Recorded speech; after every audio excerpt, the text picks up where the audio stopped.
जो सद्गुरु की मेहर कृपा दया से घट के भीतर जागृत होता है, ब्रह्म विराट से आकर प्रकट होता है, अगम देश से आता है और अगम देश में लेकर जाता है। ऐसे निज नाम के जो घटपट घट के भीतर अनुभव में आते हैं, उन सब का वर्णन सद्गुरुदेव करके बता रहे हैं। ये मूल ज्ञान है, ये श्रेष्ठ ज्ञान है, इसके मुकाबले में और कोई ज्ञान है नहीं। ये सब का आदि स्रोत है और ये सत्य है, और इसी से सभी चीज़ें जो है लगी हुई है, इसी से सभी चीज़ें बनती है। इसके बिना कोई चीज़ का अस्तित्व वजूद है नहीं। तो महाराज हमारे ऐसे ज्ञान के अंदर सूरत हमारी माँ कड़ी तार हमारी सांस, मन पवना गर लाई कर सुख देव चढ़िया आकाश, पीठ फाड़ ऊंचा चढ़िया बंक नाल निज माए, सुख राम धर्म सूजीत कर तिरवेणी में नहाए।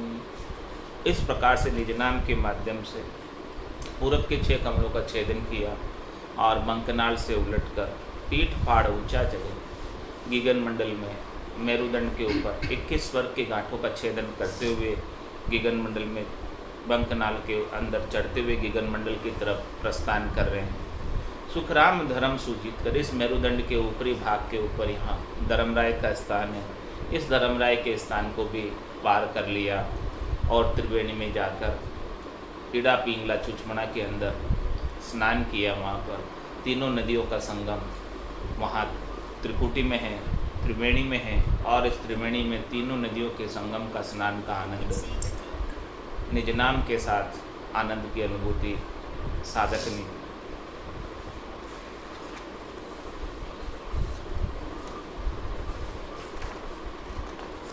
उल्टा अंबर फाड़ के बशा त्रिकुटी जाए, सुखी राम त्रिकुटी चैन रे सबदा माय बताए। इस प्रकार से महाराज में बंकनाल में उलटकर और उल्टा अंबर फाड़ के, एक बार तो क्या है कि सुखमणा जो है बीच में से जाकर ऊपर जाती है गगन में, ऊपर से फिर वापस नीचे आती है। इस प्रकार से उल्टा अंबर फाड़, इस प्रकार से वो अंबर को फाड़कर सिर ऊपर से होकर सुखमणा ऊपर से आती है और पिंगला राइट हैंड की तरफ से जाती है, इड़ा लेफ्ट हैंड की तरफ से जाती है। सूर्य नाड़ी और ये चंद्र नाड़ी और इसके बीच में सुखमणा, ये तीनों नाड़ियों का संगम उल्टा अंबर फाड़ के बशा त्रिकुटी जाए। इस प्रकार से त्रिकुटी के अंदर जाकर बस गए। वहाँ पर आसन लगा लिया त्रिकुटी में, त्रिकुटी का आनंद ले रहे हैं। त्रिकुटी में गटपटचों का अनुभव हो रहा है।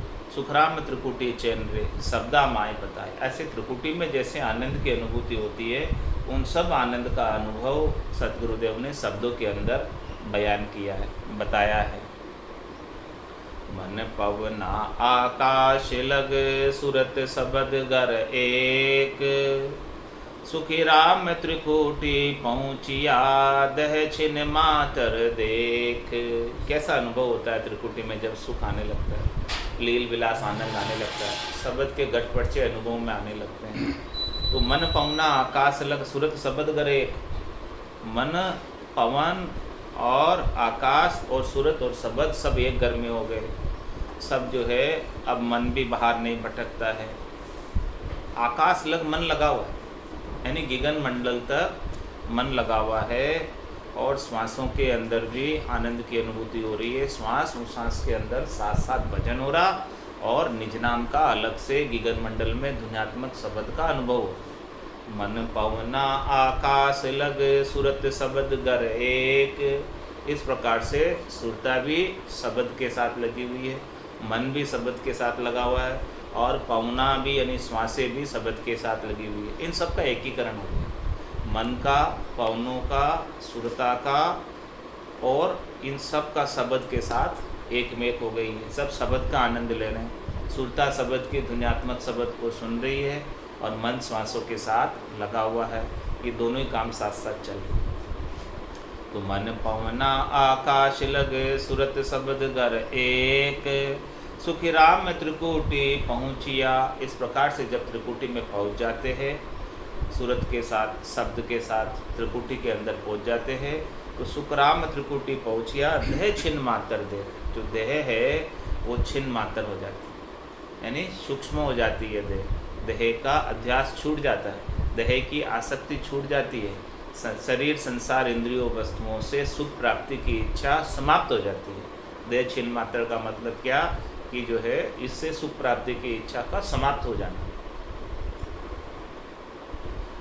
आँख फिटकड़ी उगड़े अतलस तेज लखाए, ध्यान समय सुखी राम कहे संत त्रिकुटी माय। और महाराज फरमाने की त्रिकुटी में जब साधक का ध्यान होता है, निज नाम का ध्यान अनुभव में आता है, तो कैसी स्थिति होती है आँखों की। आँख फिटकड़ी उगड़े, जिस प्रकार से आँख के अंदर किसी ने फिटकड़ी से धोया हो या फिटकड़ी डाली हो, तो वो फिटकड़ी से आँख एकदम लाल हो जाती है, आँखें लाल हो जाती हैं। तो इस प्रकार से ध्यान के समय में आँखों के अंदर ऐसी लालिमा आ जाती है, आँखें लाल हो जाती हैं। आँख फिटकड़ी उगड़े और अतलस तेज लखाए, और उसके अंदर बहुत तेजी मालूम होती है, आँखों में देखने में जोश मालूम होता है।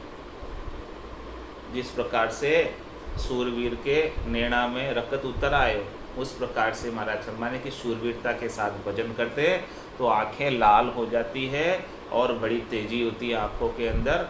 आँखों में आँखें डालकर देख नहीं सकते, इतनी तेजी आँखों के अंदर आ जाती है। भजन के आनंद के स्वरूप, भजन के कारण आँखों के अंदर इतना जोश, इतनी तेज, इतना ज्योति प्रकाश आ जाता कि उनकी आँखों में आँख डालकर कोई देख नहीं सकता। कोशिश करे तो रोते, ऐसे आँखों के अंदर तेज आ जाता है। ध्यान